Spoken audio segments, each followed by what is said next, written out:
Last Monday morning, I and a group of our leaders heading out to North Texas to do some work, meet with leaders and facilities guys, realtor, meet with a group of people that were there interested in our new church plant in Dallas. We got to the airport early. We checked in all of our stuff. They loaded us onto the plane. They pulled us out from the gate. It was a Monday, so you can only imagine, well, I don't know if you can imagine or not what I'm like on a Monday, but I leaned back. I thought we were over El Paso, and they went on the speakers and said, hey, we got a problem. They're going to roll us back into the gate. The plane is broken. So they pull us back into the gate, and they say, take all your stuff, get out, and we'll let you know when it's ready. Of course, we all scrambled to get other flights. There were no other flights, so we ended up being delayed for 12 hours while they fixed the plane. Now, one thing they didn't do, they didn't ask us, what are you doing today? Is how important is it? They didn't say that. Because they assumed that it was more important that we not die on our way to Dallas than us getting to our appointments. I mean, who knows? Some people are going to play golf for all I know. Others of us had important meetings. Others, who knows? They were probably, I don't know what they were doing, but no one cared to ask us what we were doing because they prioritized our safety above our agenda that day. Some priorities are like that, right? You just naturally know. You don't even have to ask. This is the most important thing. It's the prioritized thing. It's the chief thing that we do. As the old Westminster Catechism says, the chief end of man is to glorify God. That's what God made us. And that should be the kind of controlling, governing thing that we're here for, right? And to enjoy Him forever. That's our idea of success, is that our lives, we come to know God, we glorify God, and we get to enjoy fellowship with the greatness of God, as distant as it is now, until we meet Him face to face, and then all the unmitigated blessings and joy of that get unleashed in our lives.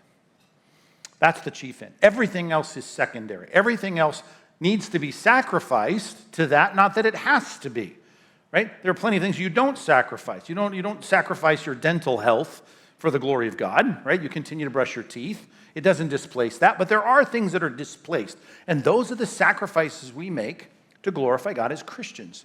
Your life, right, is prioritizing certain things. Non-Christians' lives don't prioritize. Your neighbors are not here this morning. Right, you're here. They're out walking the dog, going to the gym, watching TV, football, whatever they're doing. They're doing their thing. Priorities, sacrificing. Yes. Okay, here, this is too clever by half, but here it comes. Your life is really defined as an aggregate. Your life is compounded by deciding what you choose to do over against what you choose not to do. Your neighbors are not here. The point in that is, though, they're doing all of that. We're not doing that, at least not now, unless you're on your phone. We've decided to say no to some things so that you can sit here and listen to me cough and preach. That is a decision. And your life is a compounding series of decisions of things that you choose to do over against what you don't choose to do. And often we don't think about what we're not choosing to do, but what you're not choosing, your sacrifices in many ways define you. You ever thought about that? You chose not to do this, that, or the other so you could do what you do every day. Let's just get to the passage. In this passage, which I'd love to assign to a first-year homiletics class at CBI. What are you going to do with this passage, right? So now the professor has to figure out what to do with this passage. I'm looking at this passage thinking, verses 18 through 22, Paul's coming back from his second missionary journey, but all it is Luke just telling us a bunch of stuff that happened on the way there, a bunch of cities that are hard to pronounce, a bunch of things and places he goes. What's going on here? I just thought it was a good time for us to stop. To look at Paul completing a 2+ year journey, second missionary journey, 3,000 miles of travel, and say, wow, you sacrificed a lot. If I said, come with me on a 2-year journey, we're going to travel by sea and on land, and maybe we'll get a donkey or a camel here and there, and we're going to go 3,000 miles on foot, you would say, that's a big there's a lot I'd have to not do if I'm going to do that. It's going to displace a lot. So I thought it's good for us to stop and look at this passage. And again, I'll just give you my insight into this. If you're a homiletics student, you think about preaching. I see the word vow stuck at the bottom of verse 18. I think, okay, that got me started on this. Paul is living a life of sacrifice. A vow, by the way, you're sacrificing something. You're choosing to bind yourself to something willingly, a free will binding to something that is a deprivation. It's a sacrifice. And in the middle of this, Luke just drops this line about Paul cutting his hair. Right? And then because he was under a vow. And that got me thinking about the whole thing. This journey, 3,000 miles, 2 years. It's a big Big sacrifice. Because Paul is a man of sacrifice. He sacrificed a lot to do what he did. And as we come to an end of the second missionary journey, and it's almost unceremonious here at the end of this, we have no chapter division, we have no heading, even in your ESV translators, they don't put a gap between it. Between verse 22 and 23, we end the second missionary journey and we start the third. And we'll get into that, Lord willing, after Easter, and we will look at what God is doing in Paul as he continues to mature and show increasing wisdom on his missionary journeys. But let's start in verse 18. Let me read for you, remembering where we are. Matter of fact, no applause, but I have a nice colored map for you printed on the worksheet. Do you see that? In the bottom right-hand corner. That map, I wanted to give you the whole totality. I know it takes up space there. The whole totality of that third missionary journey. Now, if you've been with us, if not, you can catch up quickly by knowing that these missionary journeys start in Antioch of Syria. That's north of Israel, and that's got a little tag there that says starting point. That's where the missionary journey started. Over 2 years ago is where it started. Paul, in this passage in verse 22, is going to end it by getting back to Antioch. But he goes and, Lystra, Derbe, all that. He gets to Antioch of Pisidia, which is in the middle of modern-day Turkey, you see there on your map, and that becomes a very important city. And then we think he's going to go across to Ephesus. And going to Ephesus would make sense. The Roman roads go there. It seems like Paul wanted to go there. The Holy Spirit kept preventing it. We try to figure that all out. He goes to Troas, and he has the Macedonian call. He gets on a ship, goes across the northern Aegean Sea, and he gets to northern Greece, right, Macedonia. Then he ends up going down to Achaia. We go through all these important cities, Berea, Thessalonica, Berea. We get to Athens, and then we get to Corinth. And he's spending a long time here at Corinth, and we've seen the synagogue ruler get saved, and then we see Sosthenes, this second guy there in verse 17. He is named, but we don't know that he's saved yet. But when Paul writes back to the Corinthians, he's saved as well. Later, he becomes a Christian. So a lot of fruit going on, and Paul gets camped in Corinth for a while, and that's where we pick it up in verse 18. Verse 18, Acts 18, let's read verses 18 through 22 and see if we can learn a little bit about sacrifices and maybe think a little bit about what you're sacrificing for Christ. Let me just ask that before we read it. What are you sacrificing to glorify God in your life? Think about it. If I said, come on, get up here, here's the microphone. What are you sacrificing? Okay, I want to think in 3 categories because I'll bet you are sacrificing, and I want to know how to look at that sacrifice and say, hey, it's a good thing for you to sacrifice some things for the glorification of God, for the lordship of Christ in your life. Acts 18:18. Ready? After this, all that I just explained in Corinth, Paul stayed many days longer, and then he took leave of the brothers. Okay, so we've got Silas and Timothy and others. He's traveling with Luke, and he's going to leave them. I'm assuming Luke's going to stay behind because we have no details really about the trip other than just he stopped here, stopped there, didn't stay there. And so he sets sail for Syria. Now, Syria, that's code for a region which represents, that's the region it represents, but the city is Antioch. We're getting back to Antioch, where people were first called Christians. Disciples were first called Christians. This key city where he was sent off and the church sent him off, thriving church in Antioch. Okay, so he's going to go to Syria. And with him, look, he picks up now his traveling partners, ministry partners, Priscilla and Aquila. Very important, tent makers, missionaries now, one to Christ, serving Christ. So he's got some new good friends. They are good friends of his. They're fellow ministry partners, and off they're going to go. Okay? At Cenchrea, he cut his hair, which if you're reading that, you're like, okay, you got to get a haircut. Did you get a manicure?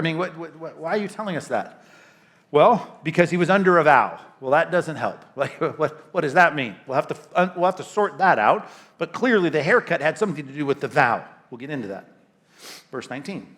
Then they came to Ephesus. Look at your map. Okay, they go across the Aegean Sea to Ephesus, right? Because Cenchrea is the port city of Corinth, and they go to Ephesus, and he left them there, and he ends up dropping off Priscilla and Aquila there. He himself went into the synagogue. He reasoned with the Jews. And when they asked him to stay for a longer period, he declined. Now, that's an interesting statement in light of what we surmised, or at least I did. I tried to convince you.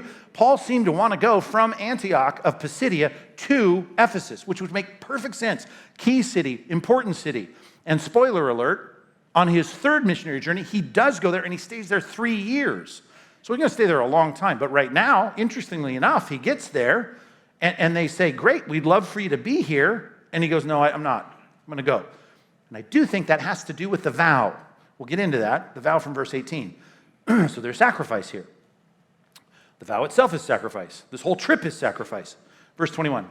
But on taking leave of them in Ephesus, he says, I will return to you if the Lord wills, and then he set sail from Ephesus. So you see the red line, or whatever color it is, he goes across the Mediterranean, and he's heading back, right, to the coast of Israel. He goes to Caesarea. He landed in Caesarea. Caesarea Maritime, we call it. That's the Caesarea on the coast. Lots taking place in the book of Acts there. If you've been to Israel with us, we've had several trips to Israel. You've been there, that beautiful city on the coast, a lot of Roman ruins. You got the whole, columns and the aqueduct. It's a great place to visit. And when it says then, from there, look at this very important phrase, he went up and greeted the church. Now, I think you need to read into this something else that's flowing from the vow. To go up to see the church, right? To go up and greet the church. I don't think it's the church at Caesarea Maritime. Matter of fact, the indicators of up and down, I've said this many times. What up is always up to Jerusalem. Doesn't have to be Jerusalem, but usually is Jerusalem, particularly when he's going to leave and go down. Right? You don't go down to Antioch from Caesarea, but you'd go down from Jerusalem to Antioch. And so here we have probably an indication of where he's headed. And it probably has to do with the vow and the haircut. More on that in a minute. But he's going to go from Caesarea Maritime, and he's going to go to Jerusalem, and then from Jerusalem, he's going to go down to Antioch, which I know we don't get that because we think about going north as up. But you're going away from Jerusalem, you're going down, both in elevation and in terms of significance of the city. At least that's how they spoke. That's the idiom of Judaism. You'd go down from Jerusalem in any direction you go. Did you follow all that? So that's why on your maps, not every map and every atlas will say this, but I think this particular map that Crossway put together, I think it's right in that Paul goes to Caesarea Maritime. He goes up to Jerusalem to greet the church. Why? Because this is the center of Judaistic Christianity. Even though the Christians were scattered, some of the Jewish apostles stayed there. Of course he wants to go visit those guys in Jerusalem. And so he goes to Jerusalem, he visits them, he greets them, and then he goes down from Jerusalem to Antioch, which is north, goes up, in our minds we would say, directionally up north, to Antioch of Syria, and that's where he started. Now, he didn't stay there long, just based on where we're going in verse 23. We'll get to that after Easter, but the idea here is that he's made his whole complete circuit. And that's a big deal. And I just want to ask the question, just thinking about sacrifice and his sacrifice, I just want to ask the question, what would Paul have been doing in those last 2 years had he not done this? And then I asked, well, why did he do this? Well, he did this because he wanted to glorify God, and he wanted to glorify God by being this missionary that takes the message of Christ, the Messiah, to all of these places. That's what he wanted to do. That was the first missionary journey. Second missionary journey, I want to strengthen the churches, and I want to continue to go west, and I want to keep winning people to Christ. So he wanted to glorify God, and he wanted his life to count, and he was willing to do that and sacrifice what he would have otherwise done. Well, let's back up even further. Acts chapter 9, right? His life was going in a particular direction. He was, just to quote Galatians chapter 1 and Philippians chapter 3 and all that he says in 1 Corinthians and 2 Corinthians, he was a Jew that was all about the Pharisaical advancement of being probably someone on the way to the Supreme Court of Israel, called the Sanhedrin. He was, as he puts it in Philippians 3, he was a Pharisee of Pharisees, right, from the tribe of Benjamin, circumcised on the 8th day. He was, Galatians 1, excelling past all of his contemporaries in Judaism. So he was an up-and-coming leader of Israel. And to prove how zealous he was for the faith of his fathers, he looked at this sect called the Way that believed that Jesus of Nazareth was the Messiah, and he said, I'm going to persecute them. I'm willing to kill the leaders and the adherents of that way with those Christians. I'm willing to kill them to show how zealous I am. You talk about earning some stripes among the Jews who were zealous for saying this is the only way, this is the truth. Well, now this upstart from Nazareth that wants to say he's the Messiah and his followers say that he's risen from the dead, we're going to kill those people. So had he continued on that trajectory, if there was no Acts chapter 9 where he gets converted, and I asked, what would he be doing here in the middle of the first century? Would he be traveling all over the place? In synagogues, getting run out of synagogues because he wasn't teaching the normal interpretation of the book of Isaiah? No. Would he be let down in a basket over the wall? Would people be throwing rocks at him? No. People would be opening doors saying, Dr. Saul of Tarsus, please enter in. Right? Oh, you're the famous student from the feet of Gamaliel. You are on the way to the Supreme Court of the country. You're the ruling class of Israel. Doors would have opened, people would have nodded, they would have given respectful greetings in the marketplace. He would have been continuing on his career path. But Christ got a hold of his life. He became a Christian. He did what all of us are required to do when we come to Christ. We lay our faith and put it in him. We say, we trust you now. You are not only our Savior, right? You are the King of Kings and Lord of Lords. We're saying to you, to quote Luke chapter 14, verse 33, no one of you can be my disciples unless you renounce all that you have. So we lay everything down and we say, we are going to be followers of Christ. Whatever you want me to do, I'll do. And Saul of Tarsus, becoming Paul the Apostle, gets kicked off his horse on the way to Damascus. You're persecuting me, right? Then he takes him to that city where Ananias is, the other Ananias, and he says, God says to Ananias, this is my chosen instrument. I'm going to use this guy. And of course he is using him, and we're reading all about it. From chapter 9 all the way now to chapter, what are we in? Chapter 18. We've been reading now for 9 chapters about Paul and all that God is doing. And that is a career path he would not have had he not become a Christian. Just want to ask the question, what did he sacrifice to glorify God as a Christian? In his job, he sacrificed a lot.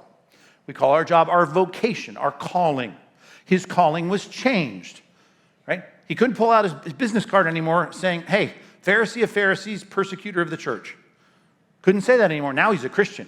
Now he's a promoter of Christ. Now he's a missionary. Right? How much did he sacrifice? Well, he sacrificed his whole old career path to be a Christian because God changed all of that.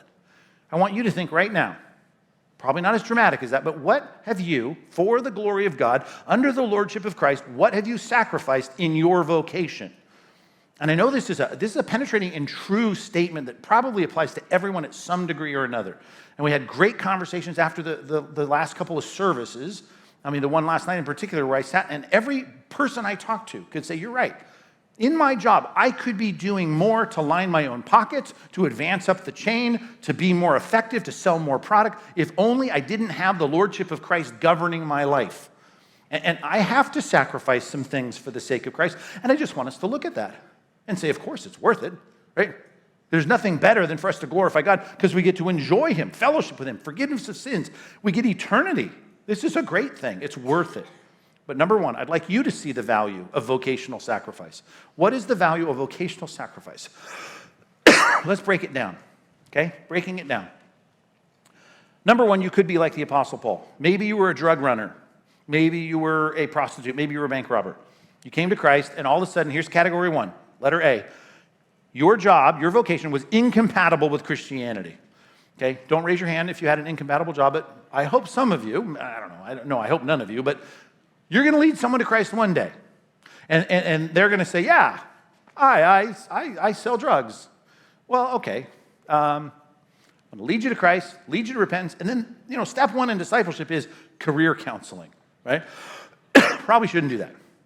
Gals, you meet some gal at some fast food place, share the gospel with her, and you lead her to Christ, and then she says, oh, yeah, I'm a call girl. I'm a prostitute. Well, you're not going to say, oh, well, glorify God in your job, right? Just leave tracts on the hotel, counter.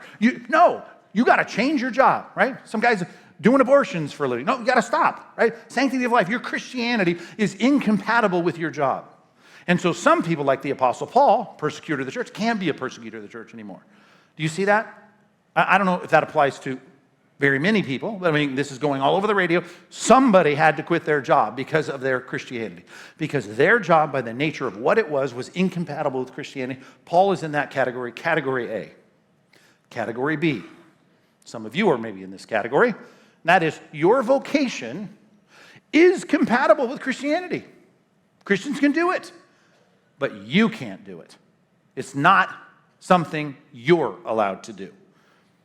Well, I don't know how that works. It works this morning in our daily Bible reading. Did you read our daily Bible reading this morning?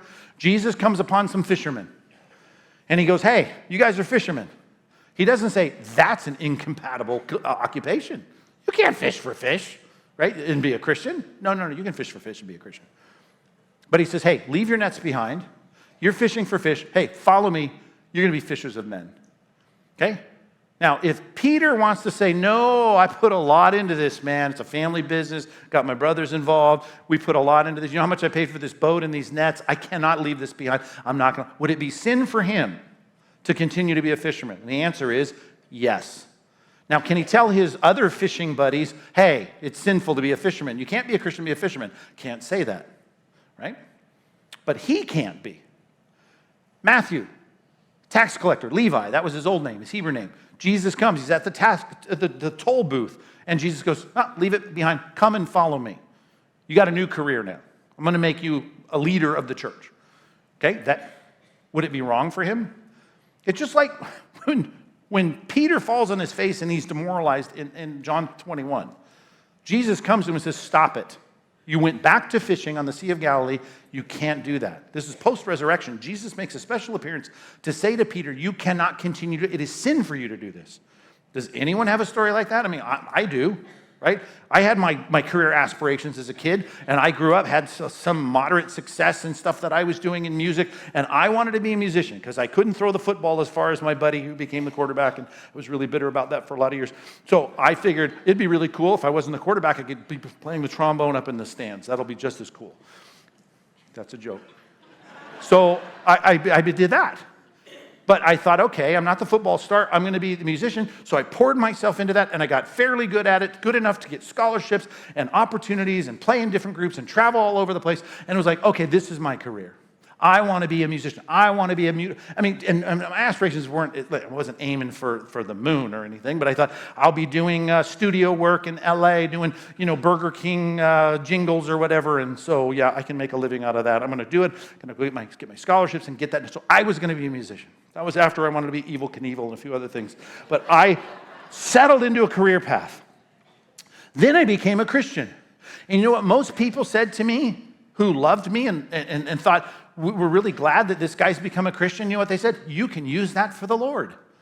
And you know what? Maybe I could have. Just like Peter, James, and John could have said, we're gonna catch fish for Christ. We're gonna put, a Jesus sticker on the boat, and it'll be great. We'll talk about Jesus, and we will have a great career now as Christian fishermen. But for them, it would be wrong. And for me, right, it was wrong. And God made it clear. It took some time, but he made it clear. You can't do that. And while all my friends said, just do it now for the Lord, I had to say, no, this is not what God is calling me to do. And that became clear externally, internally, the call to something else. And so sadly, LA is down one studio musician playing commercial jingles. So, but the world, right, it now has to put up with a preacher, another preacher. And what's the point? The preacher was what God wanted me to be, and I cannot be that other thing because that's compellingly wrong. Compellingly wrong in the experience of God setting me in a position and saying, listen, this is not for you. Now, in your small groups, and I hope you go to an HFG, a home fellowship group, on the back, and it'll be a little complicated. You leaders of these small groups, you need to be careful in this section, but I'll take you to 1 Corinthians chapter 7 in particular, and I will say you need to think through this passage, and the default position of becoming a Christian is whatever you are, stay there, unless it's illegal, unless it's immoral, unless it's incompatible with Christianity. Stay there. And I love the way Paul puts it, with God. Do this thing with God. It doesn't mean you can't get job changes. His bondservants be bondservants for the Lord. But, parenthetically, it says in 1 Corinthians, if you can gain your freedom, do that. That would be good, of course. So job changes are great as Christians, but you need to say, I'm going to be with God in this work, and I'm going to seek to, as he ends up ramping up at the bottom of the passage, he says, I want you to have undivided devotion to the Lord. I'm not trying to put a constraint on you, changing your thing or your situation in life, but serve the Lord in this, and God will make it clear if you are going to be more effective in glorifying God in some other job. But I say this to some of you in this auditorium right now or listening on the radio right now, that if you are someone who has not regularly brought your job before God and said, God, I'm willing. Luke 14:33, I came to you on the condition that you are the king, and if you want me to do something else, I'll do something else. And you should say that to God, and you should make it a periodic thing. Even here on our pastoral staff, every year we have that discussion. We sit down, is this what we should be doing? We should all lay that out before God and say, I'm willing, I'm holding my career loosely. My vocation, right? God has the right to change that. And I want to be able to say, God, you got it, whatever you want me to do. So you need to think about that. Nothing wrong with your job. It's not an incompatible Christian, non-Christian reality. In other words, you can be a Christian and do that, but at least go to God and say, can I live for you with undistracted devotion to you in this job, glorifying you as a dentist, a plumber, raising children, or whatever it is you're doing. Okay, there's a third category. that a lot of you, and probably the majority of you, are living in. Letter C. You have a compatible job with Christianity, okay? And you're going to continue in that job, and you'll live that job out for the rest of your time. Great. Here's the caveat. It needs to be under new management. Under new management. Your job continues under new management. When they came to John the Baptist in the desert, Luke 3, and they said, look, we're tax collectors. What should we do? Now, there are some people like Levi that were told you can't be a tax collector anymore. You're going to change your... Christ has the right to change his job. But here's the default for John the Baptist. Hey, continue to be a tax collector, but do not... Now, here come the caveats, right? Now you're a Christian. You're under new management. Do not collect more than you're authorized to collect. The soldier said, what should we do? Right? You can be a soldier and be a Christian. Great. He said, great. Continue as a soldier. He said, but make sure you're not using your power to extort people and stop complaining about your wages. Be content with your wages. So here is a different kind of soldier and a different kind of tax collector because they're making sacrifices occupationally. If I said, I'm a new Christian, I put my trust in Christ, in this case, in the time of John the Baptist, I've repented of my sins, I'm looking for the coming of Messiah who's about to show up, and I'm here now, I've just gotten my life right with God, and I'm a tax collector, but here's the thing, now under new management, because I'm a Christian, let's just say, anachronistically, I'm a Christian, right? I've just lost some income. Because I used to collect more than I was authorized to collect. Now I can't. Right? A soldier. I used to go in and get free falafel because I had a spear and a sword, and I was able to extort people for stuff. And now I've become a repentant person. I can't do that anymore. So what have I lost? I've lost some free lunches. Do you follow me now? Every career has vocational sacrifices if you are a Christian. Why? Because Colossians says you have a new master. You look beyond the shoulder of your boss, your middle manager, your board members, your shareholders, and you're saying, I know that what matters is Christ, and he is my boss. I will give an account to him. There's no partiality with him. He is going to judge my life. He is the one from whom I get the reward. So I look for that boss. And sometimes I displease my boss. Sometimes I displease my shareholders. Sometimes I displease my managers because I have to adhere to the lordship of Christ in my job. And it wouldn't be bad for us because our lives are defined by our sacrifices. For this morning, just to think, or this week, just to think, what am I sacrificing? Right? And it'd be good to say, I sacrificed my whole career because I did. Right? And I need to willingly see the value of that. I'm happy to sacrifice that for God. I wanted to be something, God wanted me to be something else, fine. Maybe for you, I could be all of this if I live by the world's rules in my job, but I got to do this because I'm under the lordship of Christ. Great. Quantify your sacrifice vocationally, and let's say, happy to do it. 18, verse 18, second half. He comes to Cenchrea, the city, the port city of Corinth, and he gets a haircut. Right? Why? For he was under a vow. What's that about? We don't know what it's about, but everyone thinks, well, it seems to obviously be about, he's a Jew, a Pharisee of Pharisees, he's an Old Testament expert. The only vow we know of that involves hair is Numbers chapter 6, the Nazirite vow. So it must be the Nazirite vow. Now, it can be, and I assume it is. If it wasn't, I assume Luke would make some specification or delineation or distinction. But since he doesn't, I think we're safe to assume, even though it doesn't say Nazirite vow, that it's the Nazirite vow. Right? Nazirite, to consecrate yourself, to set yourself apart. In the law of Moses, there was a big distinction between the 11 tribes and the 12th tribe of Levi. Levi was different because Levi didn't get a land inheritance. We read that in the DBR this morning, our daily Bible reading. So they had a special place of consecration. Do you know that word, the Latin word? Consecrate, set apart. They're different. And so all that talk about the consecration of this the Levitical tribe, you might think, wow, that's too bad. I'm of the tribe of Benjamin, or I'm the tribe of Judah. I don't get to be set apart like that for God's special use. Number 6. Anyone can do this.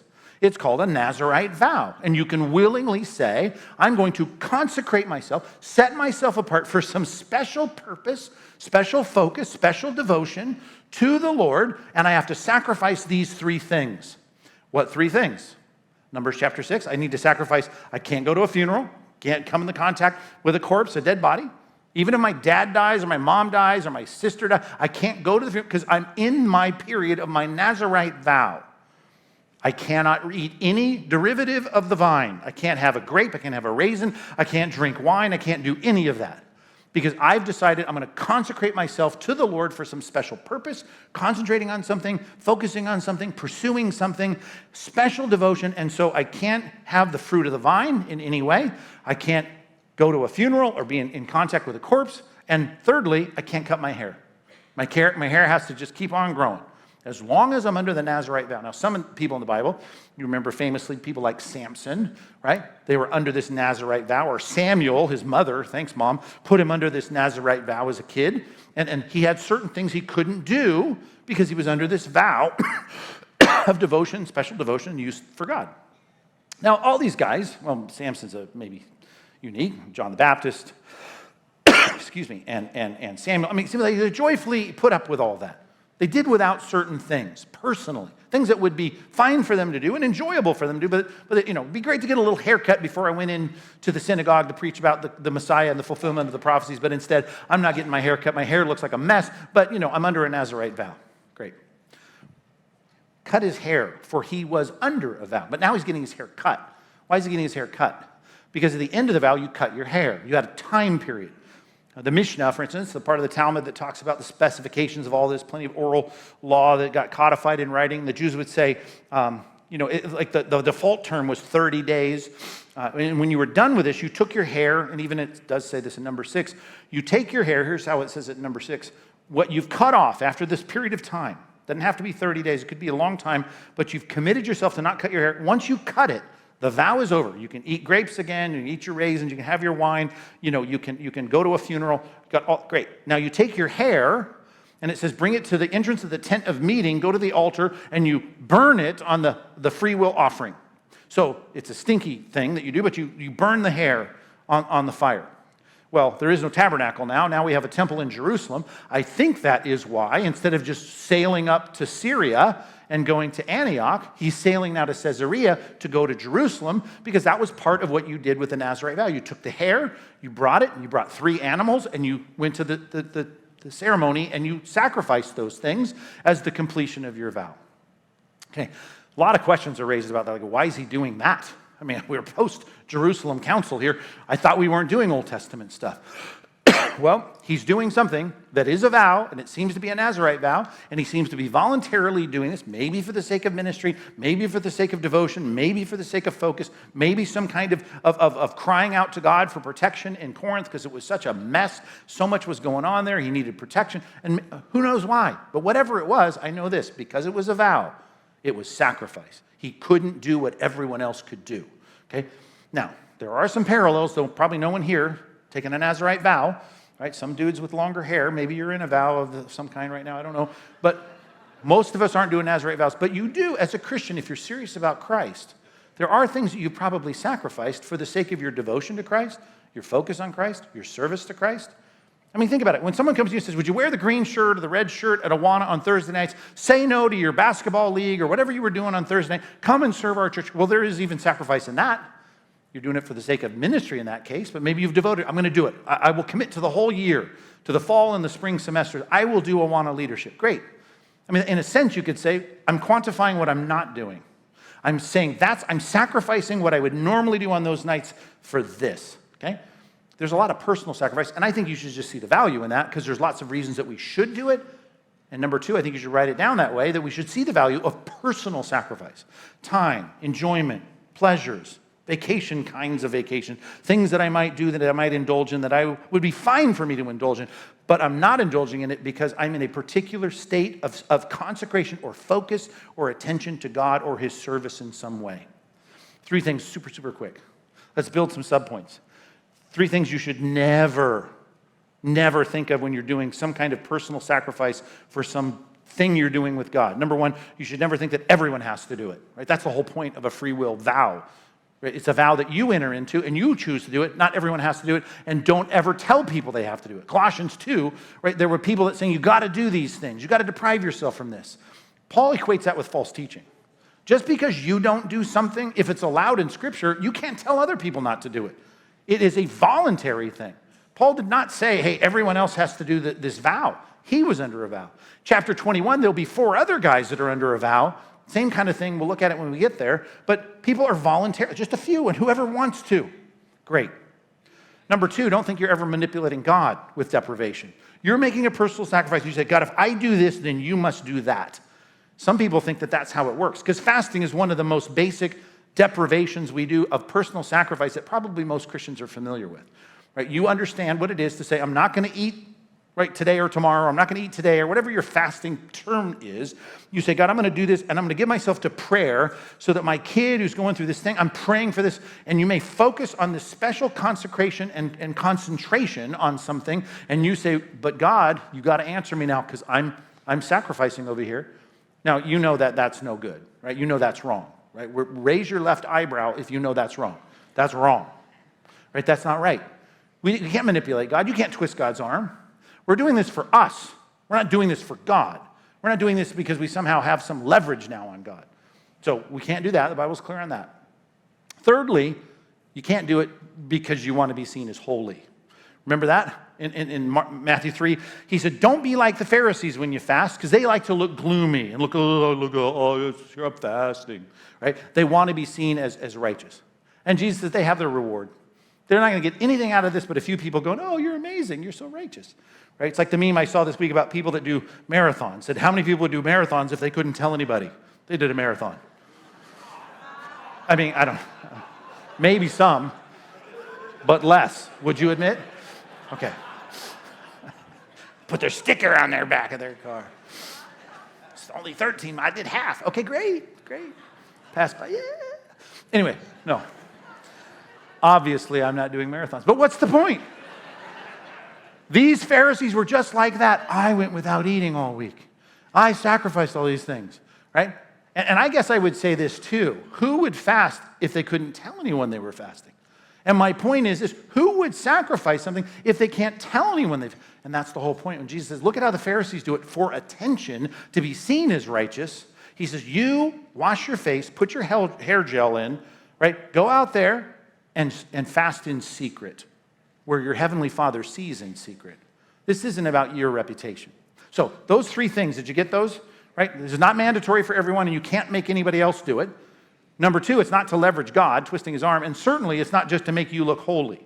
Okay, so what would it be for? Number one, ministry, more ministry. You could say, I'm not going to do this thing for the sake of more ministry. We see this immediately after the Jerusalem Council in Acts 15. Acts 15, here they made this decision. Paul was there, Peter was there, everyone was there, James was there, and they said, we do not make the Gentiles do the ceremonial law of the Old Testament. Now, they should be sensitive not to hack people off, but no one should be made to do, you don't need to do these things. Chapter 15, you're all familiar with that. Chapter 16, Paul finds this young guy called Timothy, and he goes to do ministry with him, and he goes, hey, cut your foreskin off. It's like, what? Yep. And if I'm Timothy, I object, right, at this point. Number one, my parents didn't do it when I was a kid. I'm not doing that. I just heard you guys bring the Jerusalem Council. I'm not going, no, I don't have to do that. No, I know you don't have to do that. But here's the thing. We're going to increase our ministry, right? Because the people don't want to listen to you because of your mixed background here between Greek and Jewish. You need to do this thing because when they know that you're circumcised, they're going to give us an open door to preach the word. So for the sake of ministry, right, you lose your foreskin. It's tweetable. It's cold medicine morning, right? Circumcised, that's the Bible word. But and what does that cost him? Well, a few days of pain. It's costing him at least, I'm thinking, some recovery time. And he's sacrificing for the sake of advanced ministry. And as long as I'm stating that, I might as well state the principle from 1 Corinthians chapter 9. Paul says, I do all things, right, as much as I can. I do whatever it takes so that I might by all means win some. Right? For all people, whatever it takes. Under the law, I'll be under the law. That's what it takes. Circumcised, great. Eat kosher, hey, great, fine. As long as it gives me an opening for ministry. You're not under the law, you want me to have a ham sandwich? Great, I will do that. I'm not under the law, and yet I'm not without the law of Christ. Of course, there's parameters on everything based on the lordship of Christ. But you follow what I'm saying here. Sometimes you sacrifice for the sake of increased ministry, and one of the simplest things I can say is what I just analogized with you volunteering for ministry. Whatever you're going to do on that night, sacrifice so I can do more ministry here. Great. That's one way we do it. Okay? Number two, when I think about the things that I will sacrifice for, and as long as I'm in 1 Corinthians chapter 9, the end of that passage, verses 25 and 26, I think it is, he says, Listen, I buffet my body and I make it my slave. I'm going to beat my body and make it my slave, right? So that I may, by all means, I'd not be disqualified. I want to make sure that I'm in control. So sometimes we sacrifice things for the sake of self-control. Sometimes maybe your fasting is that way. Your fasting is just, I want to say no to the impulses of my stomach so that maybe when I'm in prayer, I can say no to the impulse of distraction, and I'm going to be disciplined. Self-awareness, that's what sometimes deprivation will do. And self-control, fruit of the Spirit, that God is going to use, deprivation, sacrifice, to make that happen. With all the reports out this week, you think about people in their concentration in prayer, and you read all this stuff about what's going on with Reels and TikTok and Instagram stuff. You think, okay, if really, I'm thinking, I can't even concentrate for 2 minutes because I'm doing all of this all the time and I'm on my phone all the time. Some of you can say, well, I'm going to sacrifice that. I'm going to delete all those apps because I really want to be more focused over here in my prayer life or my Bible study time. Great. Right? You can't make other people do that. You're not twisting God's arm, and it's not to look holy, but you might do it for the sake of your own self-awareness and self-control. Fine. You may do it for ministry. You can sacrifice personally something for ministry. How about this one from from Romans. Romans chapter 14. Paul says this, because here's the concern. In Rome, you got Jewish believers, you got Jewish background believers, you've got Greek, Latin believers, and they're in this church. And so you got people that were conditioned in their conscience about ham sandwiches and bacon and non-kosher meals, and then you got people that didn't care. They never grew up with that. They never had any twinge of conscience about it. And he says, listen, you guys that have freedom to eat whatever you want in your conscience, your sensibilities, he said, don't flaunt your freedom in front of people that are going to stumble over that. In other words, you should curtail your freedoms, give up, personally sacrifice things for the sake of your, here's how I put it, how did I write it? Considerate love for others. Considerate. Paul says this, if causing eating meat causes my brother to stumble, I will never eat meat again. If that's what I have to do, fine. I'll never do that. There are freedoms that we have in the Christian life that some people have sensitivities to, that I need to say, certainly me in ministry and more public life, I need to say, I'm going to say no to these things, not because they're wrong in and of themselves, right? But because there is a kind of connection and association with those things, and because of that, I'm going to personally sacrifice that, right? Because you're probably saying he could use a drink, right? Give him some wine, he would calm down. Just a little drink would calm Pastor Mike down, and we could follow him easier. But here's the deal. I say no to that because there's sensitivities, maybe a shrinking sensitivity in our day, of people that saying, if I stood out there while you're getting your donut and your coffee and I had a Budweiser in my hand, they'd go, ooh, that doesn't compute, okay? And as long as that sensitivity is there, right, I'll say, okay, you want to drink? Fine. You can't be drunk, right? Buy a breathalyzer, figure that all out.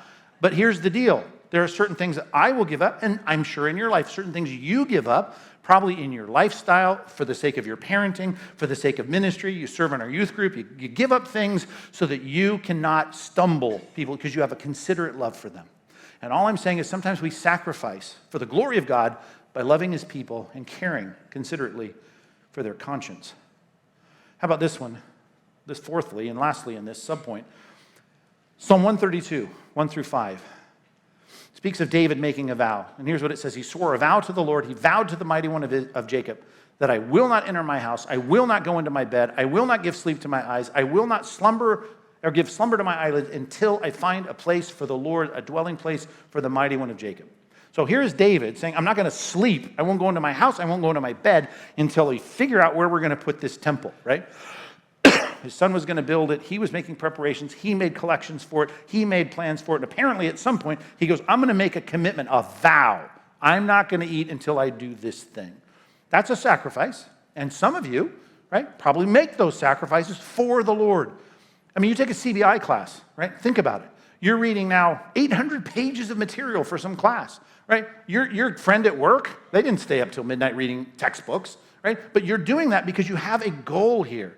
You're trying to grow in your knowledge of God. You're trying to grow in your devotion to the Lord. You've taken some class, and it's like, I'm not going to sleep until I finish this assignment. I'm going to write this paper. I'm going to read this book, whatever it is. There's lots of things that we do to sacrifice for the sake of our resolve. That's how I put it, to focus on our resolve in some godly way to do some godly thing. That was one verse in 50 minutes. But let's finish the message. No one groaned. That was good. Congratulations. It's helpful. Verses 19 through 22, real quick. He cut his hair. He's under a vow. That's personal sacrifice. Well, there's one more sacrifice that's littered all over verses 19 through 22. And I've already emphasized it when I read it, but let's see if we can pick up on it. They came to Ephesus, and they left them there. Their friends, Priscilla and Aquila, they leave them behind. Okay? They went into the Jews. They did ministry. Paul did. Verse 20. They asked him to stay in Ephesus. We'd like you to stay longer. He wanted to be there. We knew that from earlier in the book, but he declines. Well, if the Lord wills, I'll return to you. Why? Because he's probably going back with that head of hair in a bag, and he's going to go to Jerusalem and finish that devotional act to the Lord. And he's committed himself to that. He's not going to stay. He's going to get there by the festival or the feast or whatever ceremony was going on there at this particular time of the year, and we don't know exactly. Verse 22, he lands at Caesarea. He goes up, that's to Jerusalem likely, greets the church. Do you think that Peter, James, and John, or whoever's there at the church of Jerusalem, the Jewish leaders, the apostles, do you think they wanted Paul to stick around? The former Pharisee of Pharisees? Do you think they would love to have him guest speak for a while? Absolutely. And yet he goes, nope. He leaves them, and he went down to Antioch. I'm assuming that followed fast upon. And my point is this. Goodbye, goodbye, goodbye, goodbye, goodbye. His social relationships are disrupted because of his devotion to the Lord and wanting to maximize the glory of God in his life. And I just got to say, you should probably quantify that. It's not a bad thing to quantify. Number 3, right? You need to see the value of social sacrifice, relational sacrifice, sacrifices to relationships that you would like to have. He did this. Here's the first category, quick subpoints, letter A, for ministry. He's saying goodbye to relationships for ministry. I'm going to do this thing for devotion to God, ministry. I'm going to say no to relationships now in this context. We'll meet you up later if the Lord wills. And thankfully he did in Ephesus. And Priscilla and Aquila, lots of love in those friendships, but he's putting that on hold. We're doing that with our Texas crew. It was sad. I went out to Texas and it was great, exciting, but I'm getting on a plane coming home thinking, these are great people. I love these people. And then I'm going to come and see the people that are here, meeting in a classroom across the street last night, who are going to North Texas. And it's sad.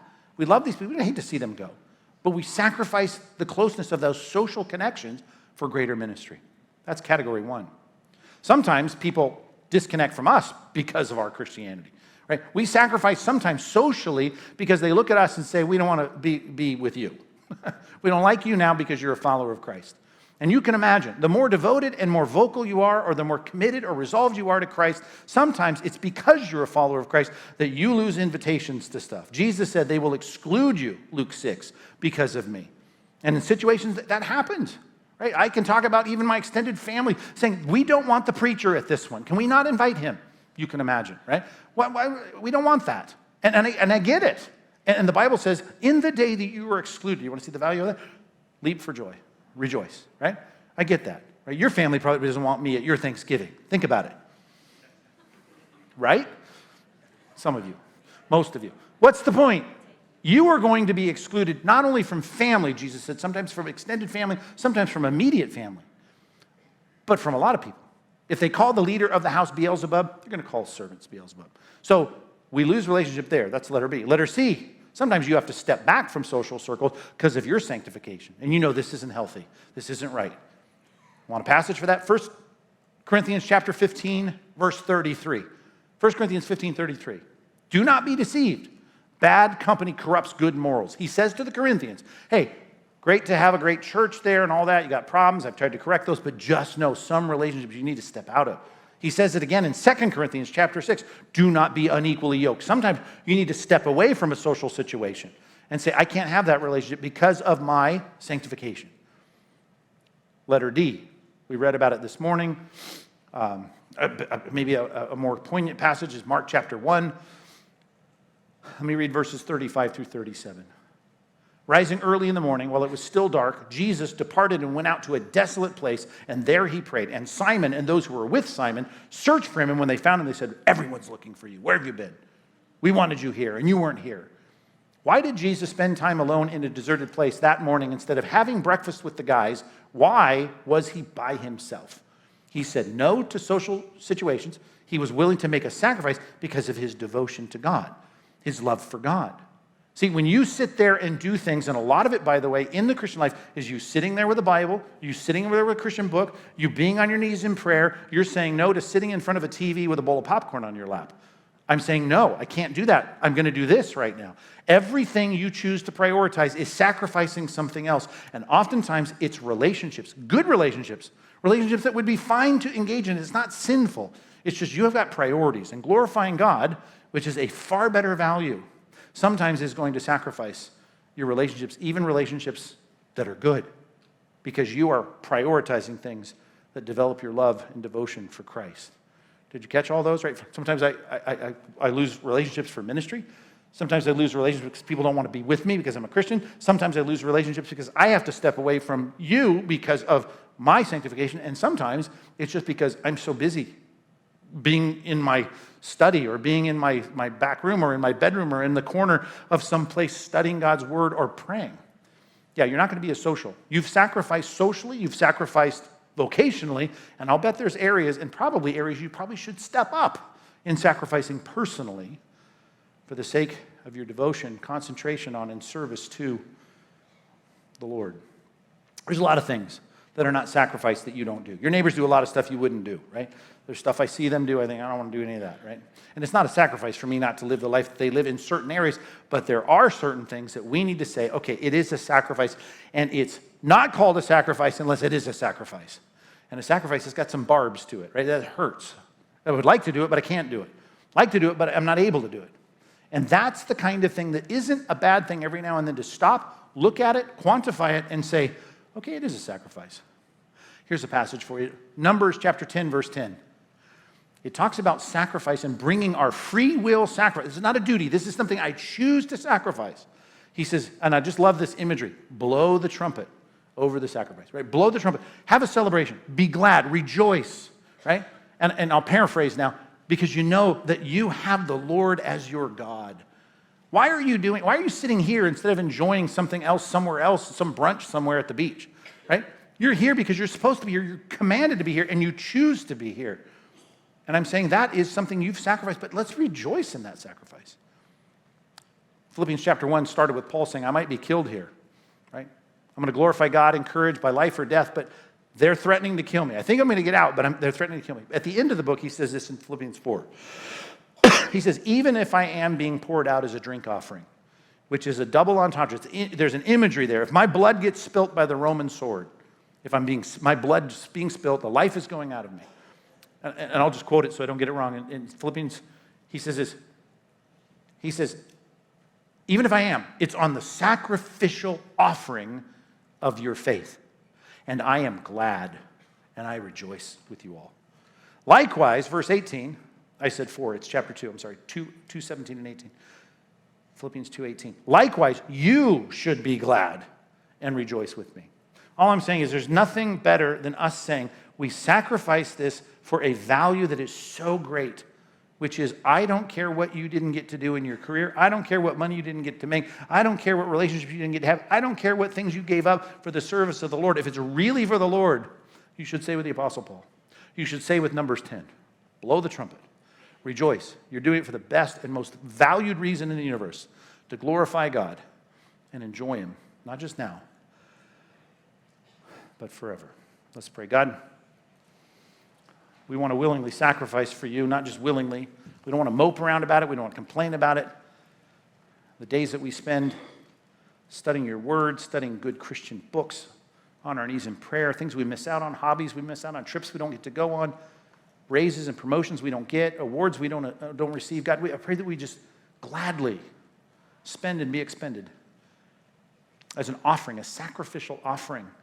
Glad to do it, freely giving of things that we could otherwise do because we know the value that it is to bring glory to you and to enjoy you. God, we want to love you more, and I know that all of us can think of human relationships where we're happy to sacrifice. It brings us joy to sacrifice. And I pray even that today as we think about what we might sacrifice this week to love you, to serve you, to concentrate on you, to be consecrated for you, that we'd find great joy in that as an expression of our love for you. And we know we love because you first loved us. And we're thankful for that. In Jesus' name, amen.